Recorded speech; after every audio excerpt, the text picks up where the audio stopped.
Сен тым құрғанда 1 минут отырып тынығып алшы. Қызым дәкеге оранып, қиналып жатқанда мен қалай тыныш отырам? Енді мазасынан ары бері жүргенінде оны жасап кетеді дейсің. Мен кінәлімін. Біз кінәліміз. Әлгі ауруханаға апармауымыз керек еді. Бір жамандық боларын сезіп ем. Сен бекердің тат. Сәне ол ересек адам ғой.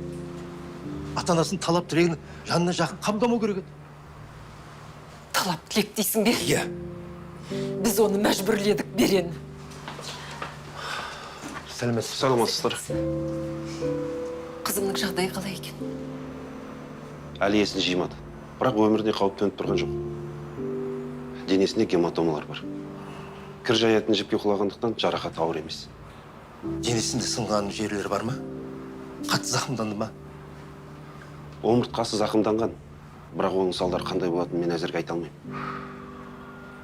Қызымды көруге бола ма? 1-2 сағатта палатаға көшіреміз. Сол кезде көре аласыздар. Жақсы. Жарайды, рахмет.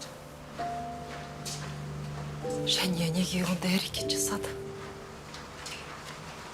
Әлгі суретші үшін емес, бала үшін солай істеді деп ойлайсың ба? Білмеймін берген. Сен Ернарды түрмеден шығарам деп уәде бергенсің. Сен не деп тұрсың? Жан туған балаң әзір түрмеде отыр. Сен басқа біреудің баласын уайымдайсың. Мен қызымды қатты уайымдап тұрмын. Бірақ және үшін Ернарды шығару керек. Жарайды.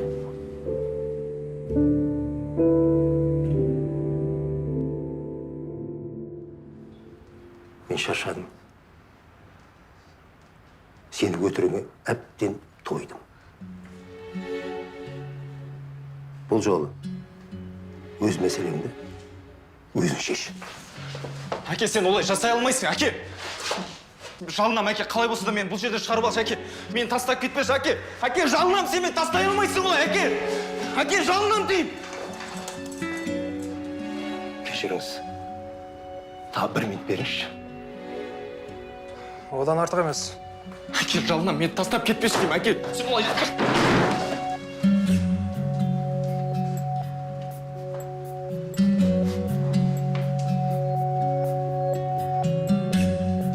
Соңғы рет көмектесем. Бірақ сен мен талабымды орындайсың. Әке, айтқаның бәрін. Ұқтың ба? Әке, айтқаның бәрін орындаймын. Әке, мен қалдырмашы, әке.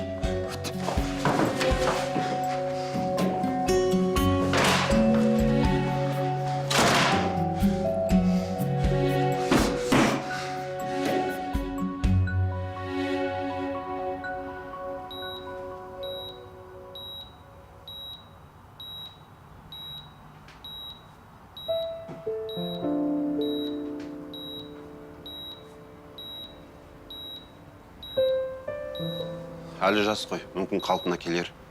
Бірақ қатты үміттенбегендеріңіз жөн. Мүлдем ештеңе істей алмайсыздар ма?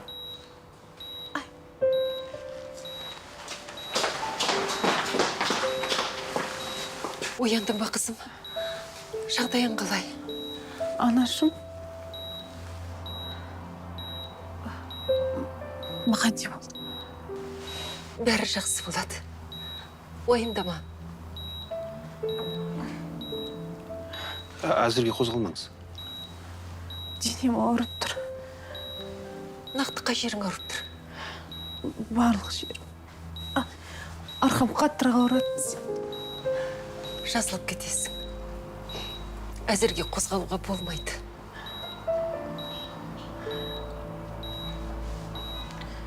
Мен құлап қалдым. Иә.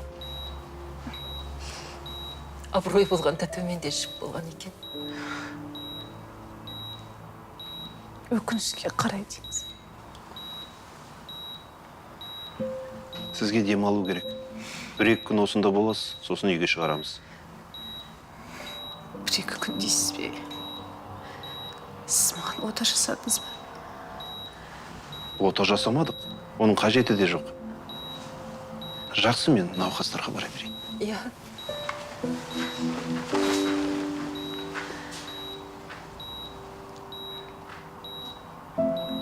Анашым, дәрігермен сөйлесіп тұрғанын естідім. Ол сізге үміттенбей ақ қойыңыз деп айтты. Сен дұрыс түсінбегенсің ғой. Неге өтірік айтасыз?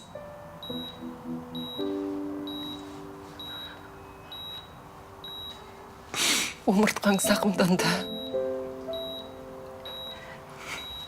Енді біраз уақыт жүре алмауың мүмкін.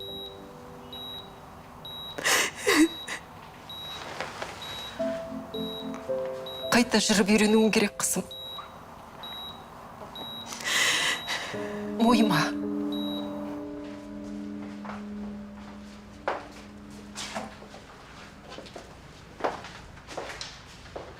Қолын шеш.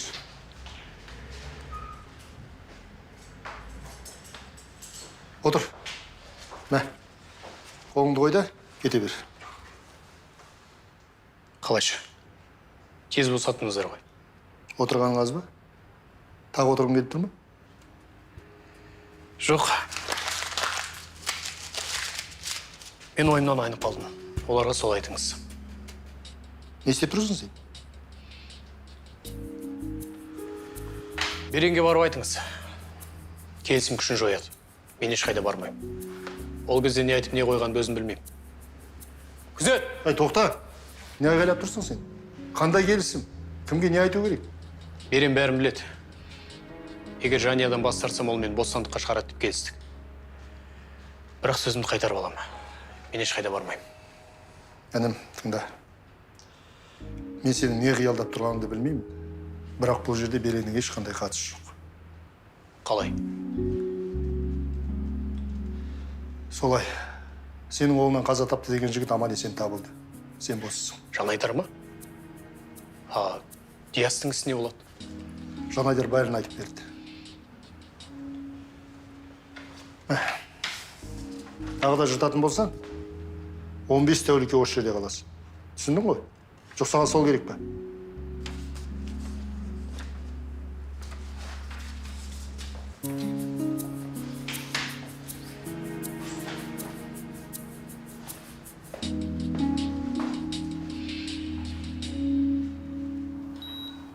Қызым, сен білмейсің ғой. Жанайдар табылды. Солай ма? Ол қазір қайда? Әкең әлгі бұзақыларға ақша төлеп, оны босатты. Бірақ ол шекарада ұсталып қалды. Сонша былықтарынан кейін әкем тағы да оған көмектесті ме? Қазір Жанайдар полиция бөлімшесінде. Әкең бұл мәселені шешіп жүр. Жанайдармен сөйлесіп, бәрін айтқызатын болды. Көндіре алса әрине. Жаңа хабарласты. Көндірген екен. Жанайдар түрмеде отырып емделетін болды. Сөйтіп тергеуге көмектеседі. Бұл оның жазасын жеңілдетеді. Ал Ернар бостандыққа шықты. Осының бәрін ертерек жасауға болмады ма, анашым? Жан айналасындағыларға зиян тигізуден басқа ештеңені білмейді. Тіпті осы жағдайға тап болмады. Жан кінәлі. Осының барлығына жан кінәлі. Өміріміздің күл талғанын шығарып. Анашым! Мен келдім. Балам, сені шығаратын білдім, сездім. Көріп тұрғаныңызда ақиқат жеңді. Жанайдар бәрін мойындаған екен. Оны мойындамауы да мүмкін еді ғой. Әкесі келісім туралы біліп, оны мәжбүрлеген шығар. Ешқандай келісім жоқ. Бас тарттым бәріне. Сен уәде бердің. Әлгі Берен тағы да бәле іздеп жүрмесін. Маған енді бәрібір. Қалай болғанда да шындық бәрін жеңеді. Ал Берен бар байлығын ұсынса да мен жаниядан бас тартпаймын. Балам, жүрші отыр. Көкен хабарласты. Бір жағдай болыпты. Қандай жағдай? Көкеме бірдеңе болды ма? Жоқ. Менің түсінгенім, және Не және? 3-ші қабаттан секіріпті. Не? Қалай секіргені қалай болды? Тірі ме? Тірі ауруханада жатыр. Ернар? Ернар, балам. Балам, Ернар. Ернар. Ернар деймін. Ернар, о жаққа баруға болмайды.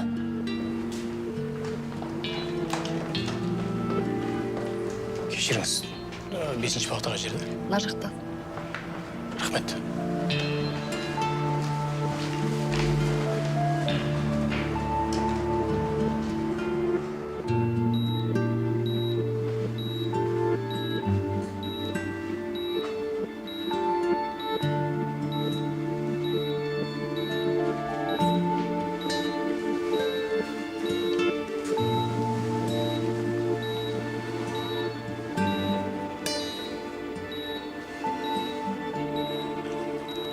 Және.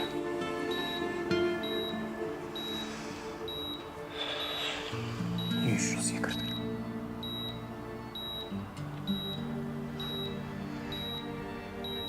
Білесің бе? Мен сенен бас тартуға мәжбүрдім.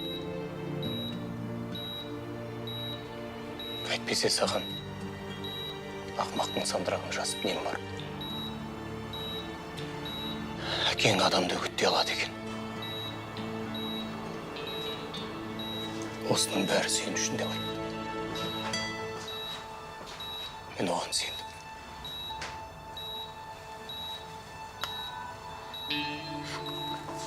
Бірақ мен сенен бас тарта алмайды екен. Мен сені сүйемін.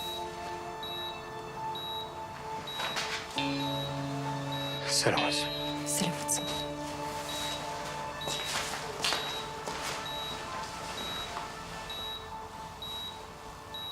Қызым, ояу жатыр ең ғой. Өтірік ұйықтап қалдың ба?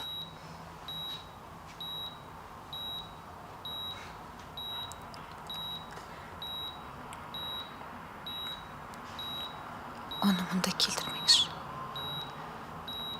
Неге? Оны көргің келмей ме? Көргім келмейді. Ол туралы ештеңе естігім келмейді. Оны сүйем дебен ғой.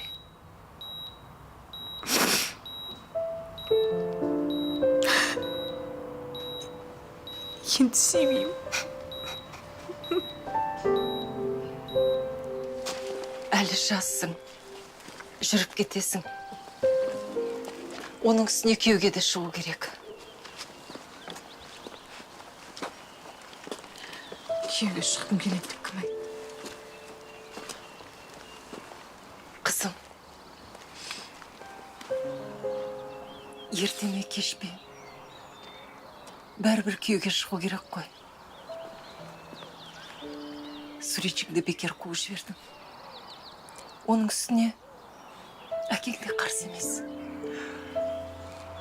Иә, қызым, шынымды айтсам, сондай намысшыл, қайсар жігіт сенің қасында болса, біз уайымдамаймыз.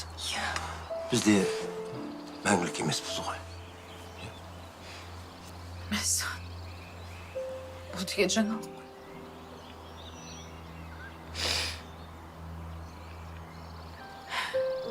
Ернарға қарсы болмасаңыздар да мен оған тұрмысқа шықпаймын. Әлде менен құтылғыларыңыз келе ме? Жоқ. Әкең компанияны сатуға мәжбүр болды. Енді Австрияға қоныс аударамыз. Қаласаң, Ернарды да бірге ала кетейік. Оның не қатысы бар? Мен сіздерге оны көргім келмейді деп айттым ғой. Және. Және, сендер бір-біріңді сүйесіңдер ғой. Алғашында біз дұрыс түсінбедік. сенің басыңнан өткен жағдайларға қарамастан, ол маған қайта-қайта хабарласып, сенің денсаулығыңды, көңіл күйіңді сұрап тұрады.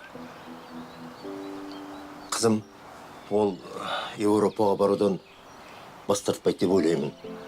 Онда мен басқа компания ашамын. Ернар жұмысқа аламын. Біріншіден, оның мамандығы жоқ. Кім болып жұмыс істейді? Сылақшы болып па? Ал екіншіден, оның анасынан кешірім сұрауға сіздер міндетсіздер. Үшіншіден, қартайған шақтарыңызда масыл болады деп ойласаңыздар, мен осыны тастап кетіңіздер. Және, Қызым,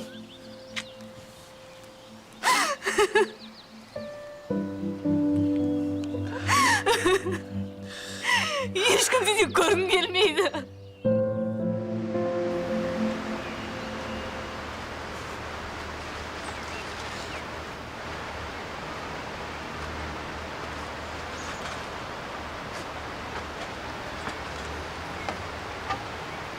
Балам, сен осында отырсың ба?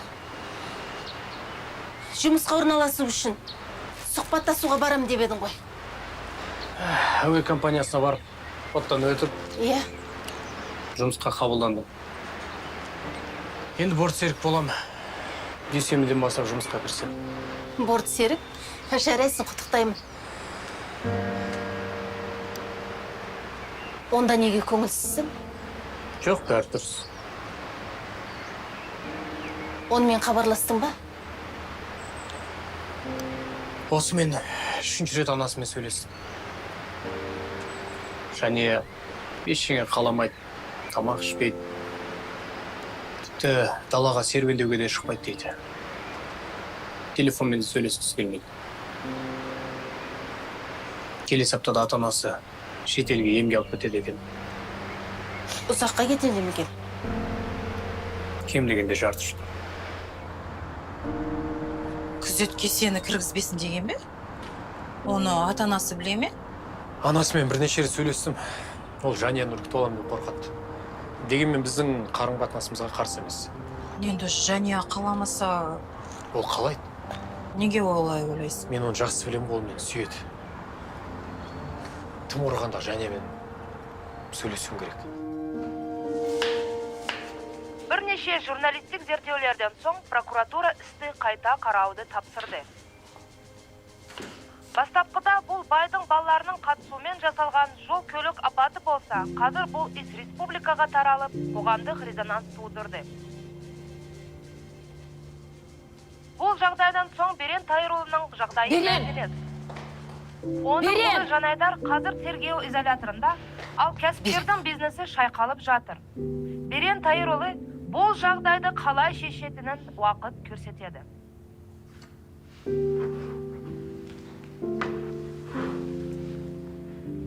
не көшірдің?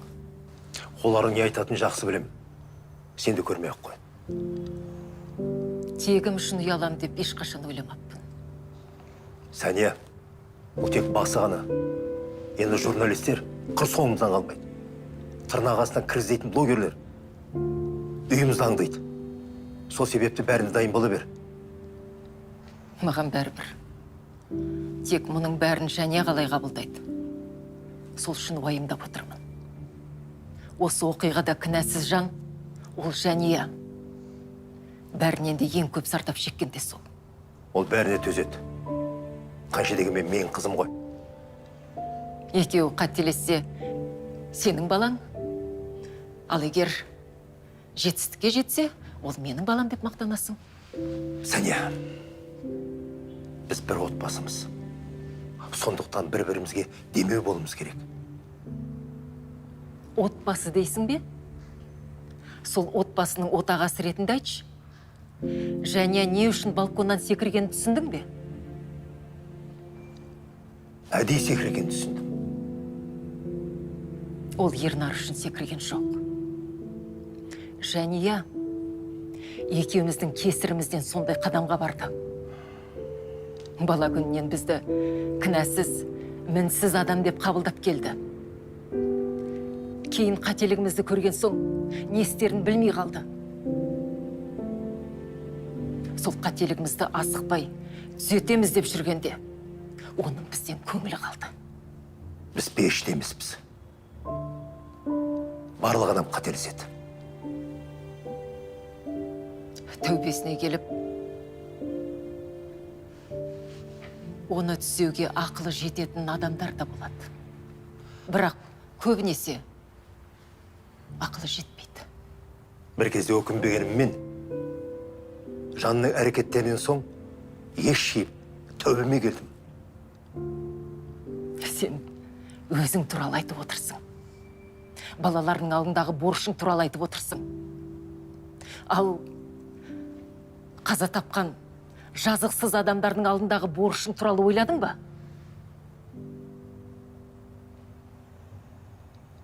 Оларды сүттен ақ, судан таза емес қой. Әлгі мақаланың кесірінен барлық байлығымыздан айырылып қалуымыз мүмкін. Сенің көксегенің байлық, ақша. Ақшаң көп болғандықтан ұлыңның қолынан қаза тапқан адамдарды өзіңнен кем санадың. Бірақ қазір бәрінен айырылып қалуымыз мүмкін деймін. Сен ақшаңнан айырылып қалуың мүмкін. Ал Ернар мен оның анасы жақынынан айырылып қан жұтып отыр. Сен түсінесің бе? Сен жұмыс істеп көп ақша табуың мүмкін. Ал олардың жақындары ешқашан оралмайды.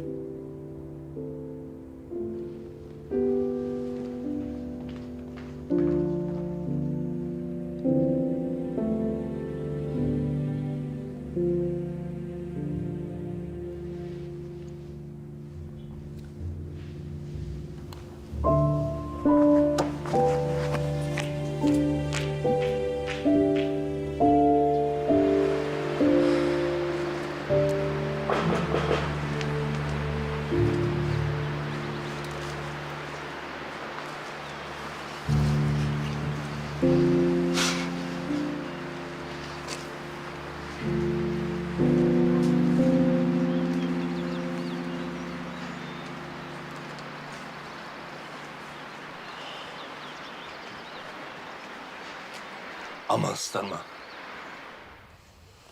Қызым, әкең активтерін компанияны жерін сатпақшы. Бір мақала үшін бәрін сатпақшы ма? Мақаланы бәрлік газет, журнал қайта басып шықты. Енді ол жай мақала емес, қоғамдық пікір тудыруда. Түсінікті.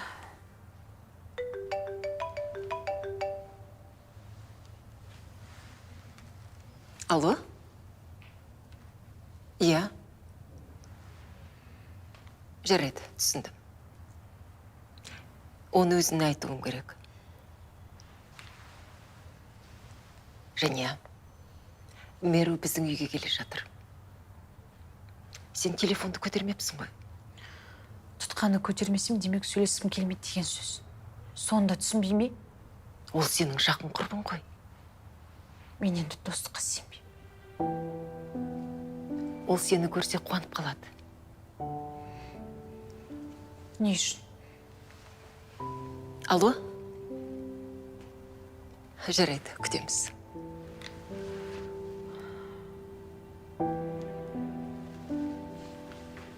Қызым, ол сенің арбаңа қосымша дөңгелектер әкеле жатыр. Жетпеген сол еді. Мені мазақ қылу үшін келе жатыр ма? Жәния, мен оған келе бер деп айтып қойдым ғой. Жарайды. Білгендеріңіз істеңіздер, маған бәрібір.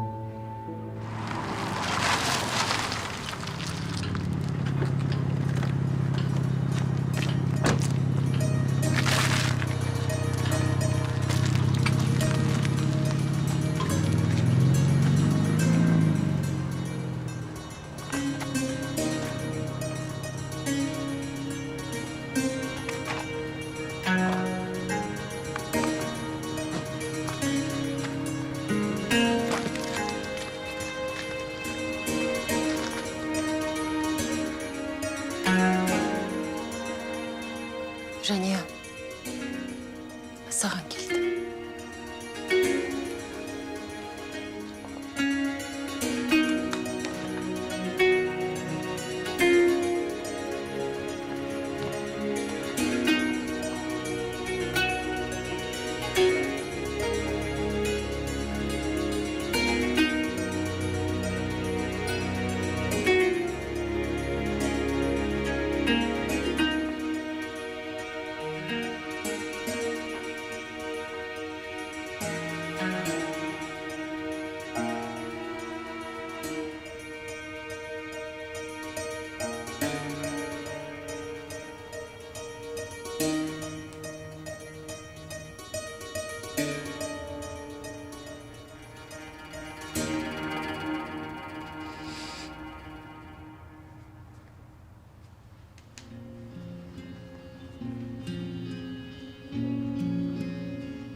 жалын сөндірші.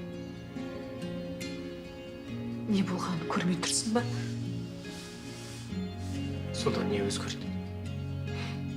Бәрі өзгерді. Енді мен мүгедекпін. Маған күтім керек. Енді мен сенің қасыңда болып жағдайын жасап жүргім келетін шығар. Неге менен сұрамайсың? Иә. Басымызда көп жағдай өтті. Сенің әкең, ағаң, Диас бақилық болды. Мен ағамның да жағдайын жақсы білесің. Осының бәрін қалай ұмытуға болады? Көрдің бе, біз барлық қиыншылықтан өттік, бәрін көрдік. Енді бізге ештеңеден қорқудың қажеті жоқ. Мен сені сүйем. Егер сен осы арбамен өмір бойы тасып жүру керек болатын болса, мен оған да дайынмын. Сен әлі ештеңені де түсінмедің бе? Омыртқамды емдету үшін шетелге баруым керек. Бұған шамаң жете ме? Неге өтірік айтасың? Сен жай ғана маған масыл болғың келмейді. Сезімге ерік беріп, ертең өкініп қалудан қорқасың. Менің бақытсыздығым сенен басталды. Арбаға таңылыма да сен себепкерсің. Сені кездестіргенде өкінем. Сені жек көремін, көзіме көрініші болма.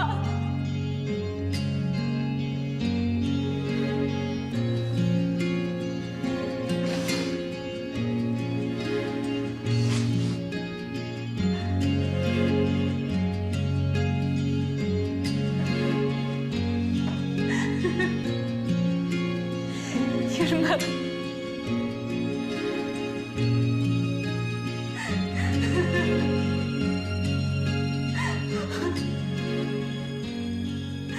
Айтқан сөздердің барлығы өтірік. Мен сені қасында болғым келеді.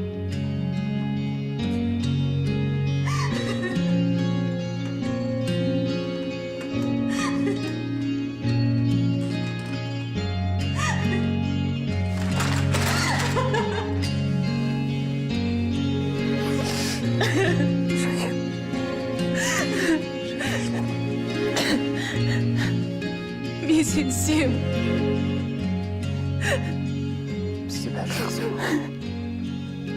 Біз сендей шашаны жырамаймыз. Саған сөз бер.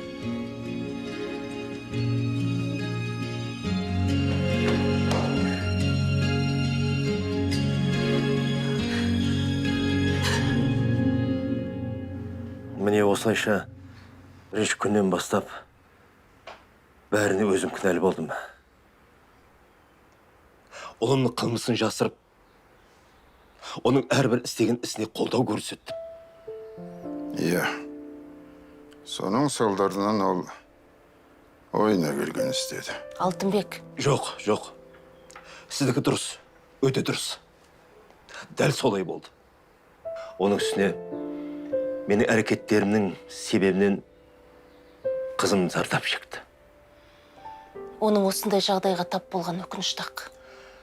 Иә, ол бәріне төзімдік танытуға тырысады. Бірақ кей кезде жүйке сыр береді. Берен, күш-жігеріңізді жинап, ақылға салып, үйіме келіп кешірім сұрағаныңыз үшін рахмет. Әрине, 3 ай бұрын келсеңіз орынды болар еді. Дегенмен әрқайсымыз осы жағдайлардан үлкен сабақ алдық деп ойлаймын.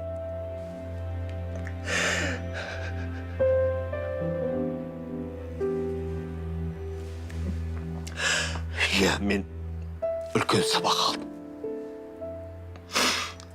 Алдымда әлі қандай сынақтар күтіп тұрған кім біледі.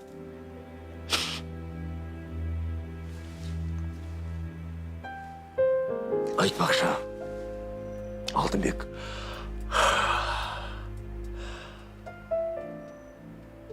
журналистке байланысты арызымды қайтып алдым. Қайткен күнде де ол саған да, маған да қиянат жасады. Түбінде әрбір адам жасаған ісі үшін жауап береді ғой. Оған кінә артпаймын. Компанияңыз банкрот болу алдында тұр дегенде естідім. Оған мен кінәлімін. Алдыңызда айыптымын. Алтынбек, олай айтпаңыз. Бәрі жақсы. Бұйыртқаны болар. Ол ең соңғы мәселе. Тағы бір мәселе бар, Берен.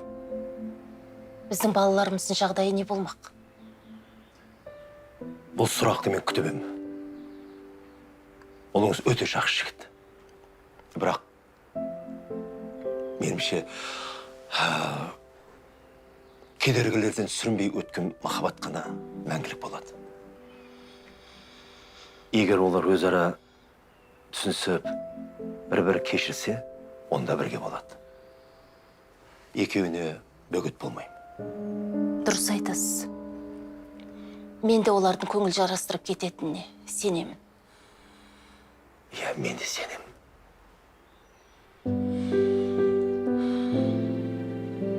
Компанияңызды сатып, елден кетесіз деген сыбыстар бар. Сол рас па? Жартылай рас. Компаниям сатам. Бірақ елден кету ойымда жоқ. Осында қаламыз. Ұлыңыз туралы сұрайын деп едім. Жасаған қылмыстар үшін қанша жыл түрмеде отыратынын білесіз бе? Заңды зерттедім. Жалпы алғанда 10 жылға бас бостандығынан айырыла деген. Соған қарамастан, кінәңді мойында деп кеңес бердіңіз бе? Бұдан бұлай балаларыма не істеу керек екенін айтпаймын, кеңес те бермеймін. Екеуі де ересек адам, ар ұятымен таразылап, шешім қабылдайды. Ал балам өз кінәсін өзі мойындады.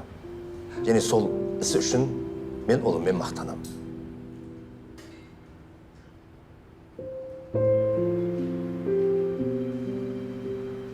Айналайын су. Наш. Балам, қалың қалай?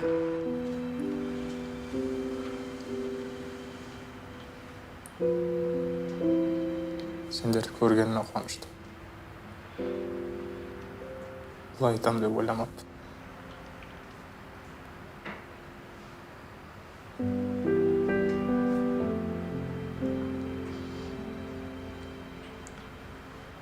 Бақша аяғың қалай?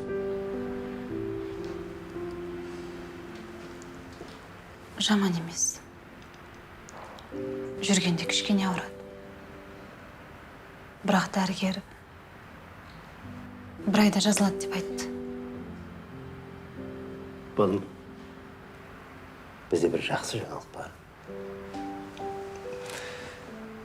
Және мен Ернар жақында некеге отырды. Той болған жоқ. Ернардың отбасы қара жамылып отырған соң тойды кейінге қалдырдық. Біздің жаңалық осы. Тағы жақсы жаңалығымыз бар. Қарындасыңның аяғы ауыр.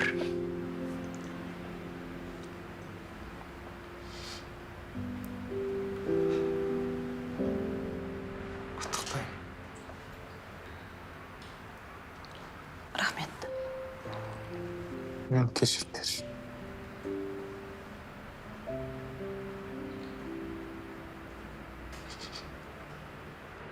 Бәрін түсіндім.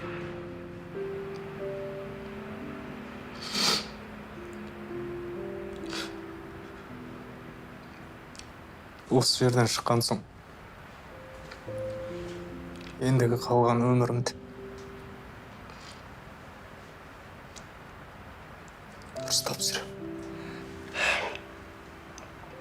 Бәрі жақсы болады, балам. Иә.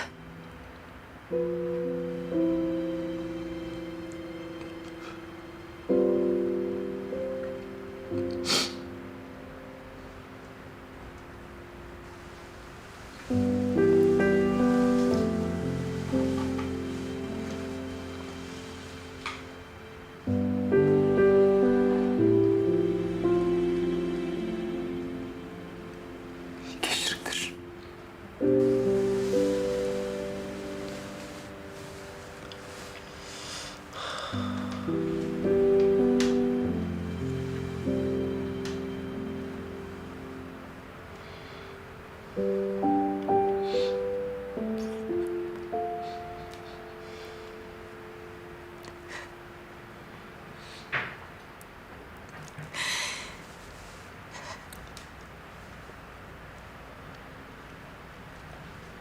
бәрі жақсы болады. أعوذ بالله من الشيطان الرجيم بسم الله الرحمن الرحيم الحمد لله رب العالمين الرحمن الرحيم مالك يوم الدين إياك نعبد وإياك نستعين اهدنا الصراط المستقيم صراط الذين أنعمت عليهم غير المغضوب عليهم ولا الضالين آمين. Алла осы оқылған фатиқалар сөзінен болған сауаптарды Адам-ата Хауанаға, пайғамбарымыз Хазіреті Мұхаммед Мұстафа саллаллаху алейхи уассаламға, пайғамбарларға, сахабаларға, әулиелерге, әмбиелерге, шахидтерге, шәйіттерге, бұл дүние өткен барша мұсылмандарға, және осы жатқан Жұмадәлілі Темірбек бауырымның аруағына, және Темірбекұлы Бекнардың аруағына бағыштадым. Жатқан жерлерің жайлы, топырақтарың торқау болсын. Алла тағала жатқан жерін нұрландыра көрсін, Алла тағала мейірім бере көрсін, ұстағандарың шырақ, мінгендер пырақ болсын. Алла тағала бұл өмірде біліп істеп, білмей істеген күнәларын кешіріп көрсін. Раббана атина фид дүние хасаната ва ахират хасаната қана. Раббымыз біздерге дүниеде ақиретте жақсылық тозған сақтар. Амин. Аллах. Қалыңыз қалай? Рахмет. Құдайға шүкір. Жақсы. Өздеріңіз қалайсыздар? Шүкір, жақсымыз.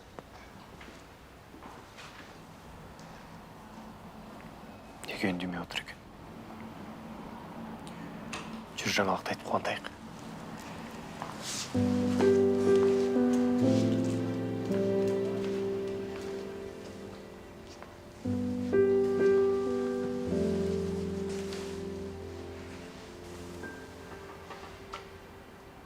Біз мұнда екі адамды еске алып,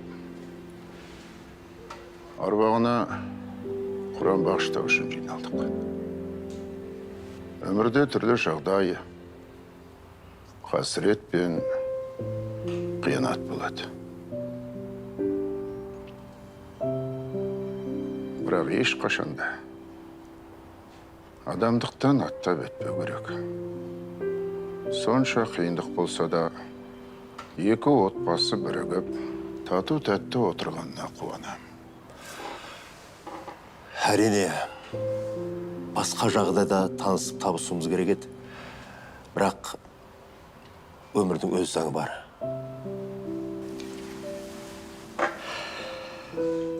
Біздің айтар жаңалығымыз бар. Жақында ізімді жалғастыратын ұл бала дүниеге келеді. Ой, жарайсыңдар. Аллаға шүкір. Жақсы жаңалық екен балам. Егер ұл бала болатын болса, онда оған жақсы бір есім таңдау керек. Әкемнің атын берсек дұрыс болатын шығар. Темірбек дейсіңдер ме? Өте әдемі есім. Әдемі. Жоқ жандарым менің. Бұл екеуіңнің отбасыңның тарихы. Бұл тарих жақсылықтан басталу керек. Балаларың біздің қателігімізді қайталамай. Армандары адал, ниеті мен пейілі таза. Жақсылықтан үміт үзбейтін. Болашағы жарқын жан болса екен. Онда жарқын деп қояйық. Иә, өте әдемесің. Болашағымыз жарқын болсын. Бақытты болыңдар.